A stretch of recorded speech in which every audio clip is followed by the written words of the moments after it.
дараагийн бичлэгтээ давтамаар л өнөөдөр нэг богинохон бичлэг хүргэе гэж бодож байна. Хин нэгний үг үйлдэлд өөрийн мэдлэгөө одоо бид нар чинь ингээд нэг тийм анхаарат байдаг те. Та бүхэн маань ер нь бол хэр их ингэж хүний үг үйлдэлд анхаарал хандуулдаг вэ? Одоо жишээлбэл ажил дээр хамт ажилладаг хүмүүсийн үг үйлдэлтэй чамд гаргах хандлага нэг л сонин санагдаад ч юм уу. За дээрэс нь гэр бүлийнхэнтэй ингээд нэг л уучраа олж өгөхгүй те. Нэг юм хэлэхэд нь л баг уур хүрээл бухимдаад хэлсэн үгэнд нь баг бачуурал намааг л тэгж идэг гэдэг ч юм уу нэг тийм ингэж бодогдох үе ер нь байдгүй. Ийм үедээ одоо намайг ойлгохгүй байх те надад одоо бүгд муу ханддаг гэж боддог ч юм уу тэгдэг бол нэг арай өөрөөр ингээд бодоод үзэх юм бол өөрийнхөө харах өнцгийг өөрчлөх юм бол ер нь бүх юм дагаад бас их өөрчлөгддөг юм шиг санагдсан. Бидний одоо тарих өдөр тутмын та бидний туршлага те харж байгаа зүйл дээрэс нь ингээд бодож байгаа бодлоос бүтээгдэж идэг учраас тэр бодол сэтгэлгээ нь та бидний хувьд бол яг зөв зүйл болцсон байдаг байхгүй юу? Та бидний яг өөрсдийн маань хувьд л зөв зүйл болцсон болохоос биш бусад хүний хувьд тэр зөв зүйл гэсэн үг өртөөсөө биш. Тийм учраас хүн бүрийн харах өнцөг юмыг ойлгож авах ойлголт ухамсар бүгд өөр байдаг гэсэн үг. Жишээ нь одоо хүн чамтаа мэдлээгүй ингээд өнгөрөхөд за энэ намайг өстө үл тоож ийн гэж боддог хүн байхад те анзаараг бах уу гэдэг ч юм уу юмыг нэг тийм юм болохгүй ингэж хүлээж авдаг хүмүүс гээд ингээд бүгд өөр байдаг штэ. Адилхан ийм үйл явцад эерэг харах өнцөг сөрөг харах өнцөг гаргадгүй гэдгээрээ та бид өөрсдийгөө бас их ингэж хямрааж байдаг. Дээрэс нь одоо энэ яаж харах уу гэдгээс одоо бидний эергүү сүргүү гэдэг маань ингээд аяндаа мэдэгдэж ирдэг байхгүй юу.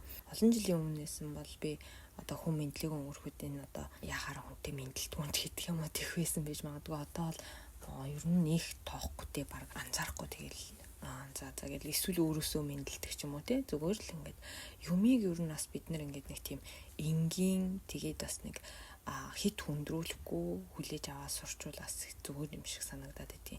Одоо тэгээд өөрийнхөө энэ харах өнцгийг хэрхэн өөрчлөх вэ гэдэг ийм 3 арга байна.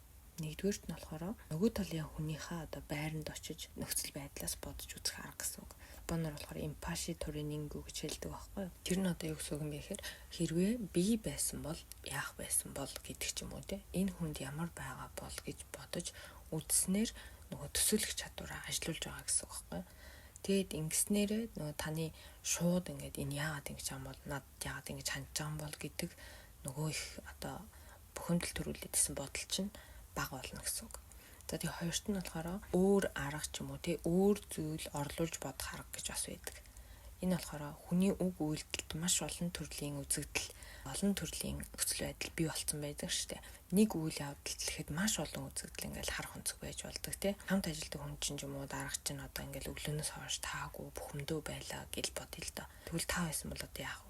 Юундаа уурлаад байгаа юм бол гэдэг ч юм уу те. Адилхан л ингээл дагаад бухимдах уу эсвэл одоо ямар нэг юм болж дээ гэж бодох уу те. Эсвэл огт тоохгүй ингээд над өөртөө ингээд хамаатуулахгүй зүгээр л ингээд өнгөрөх үү гэсэн ийм олон талаар бодох нэг ийм арга гэсэн үг байхгүй юу? Ганцхан тийм харах өнцөг байх юм бол хүн илүү тэрэндээ ингээд автаад байдаг хэд нэг өсөндө шууд л гэсэн үг л дээ. Шууд харах өнцгөр л харах юм бол тэгэл ер нь бол стресс маш их хүнд бий болдог. Тийм болохоор тойруугаар маш олон аргаар ингэсэн болоо тэгсэн болоо гэж ингэж төсөөлж тааварлж бодох эсвэл зүгээр юу ч болоогүй юм шиг анзаарахгүй өнгөрөх тийм л чадвар суралцчвал зүгээр юм шиг байна. За тэгээ гуравт нь болохоор өөрийнхөө харах өнцгийг танин мэдэх арга гэж байгаа. Энэ болохоор өөрлөгөө хандах арга болчихж байгаа байхгүй юу? Өөрийнхөө нөгөө бодох аргыг нэг алхам холдуулж, ойртуулж ингээд өөрлөгөө таньж мэднэ гэсэн үг. Одоо би одоо яг энэ зүйл дээр ингэж бодож जैन те. Ингэж бодож одоо болохгүй дээ. За тэгвэл нэг өөр аргаар бодоод үзье даач гэдэг юм те. Өөрлөгөө ингээд нэг тийм харж ярилцах арга болчихж байгаа байхгүй юу? Тэгээ хин нэгэн чамд одоо нэг тийм хүйтүүндээ хандсан ч юм уу нэг тийм байсан байж магадгүй ч гэсэн тэгж ингээд бодол танд төрөх юм бол би тэгж бодсон байж магадгүй те. Тэр хүн маань одоо зүгээр л байсан байх. Зан аашин л тийм байх ч гэдэг юм уу те. Ярих арга нь л тийм байх ч гэдэг юм уу. Ингээд нэг тийм би магадгүй тэрийг илүү гүн гүнзгий хүлээгээд авсан байх ч гэдэг юм уу. Ингээд өөрлөгөө жоохон эргүүлж ингэж өөрийгөө харах тал руу ингэж бодоод дээрэс нь ингээд тэрийгээ жоохон эргэлзүүлж бодох гэж аахгүй. Тэгсэн болов ингэсэн болов. За би л тэгсэн бах тий гэдэг ч юм уу нэ. Тэг ингээд нэг жоохон эргэлзээ төрүүлж яг тэгчлээ гэж бодохгүйгээр бодох нь одоо миний л зөв, миний л бодол зөв гэсэн юм нэг хит туйшрах үзлийг маш их багасгаж өгдөг. Дээрэс нь нөгөө хүнээ ойлгох бас нэг чадвар болж өгдөг байхгүй. За ингэж юу н өөрийнхөө одоо бодох аргыг өргөжүүлж, тэлж бид нэр ингэж өөрчилснөөр ажил дээрч те ажлын байран дээрч гэр бүл дээрээч бусдыг маш сайн ойлгож дээрэс нь өөрөө бас бухимдахгүй ингээд стресс багтаа хүн хоорондын харилцааш тэр гэр бүлийн харилцааш тэр одоо маш амархан болох боломжтой гэж хэлж байгаа. Эдгээр 3 аргыг та бүхэн маань бас хэрэглээд туршаад үзээрэй гэж хэлье. За тэгээд дараагийнхаа бичлэгээр дахин уулзцгаая. Баярлалаа.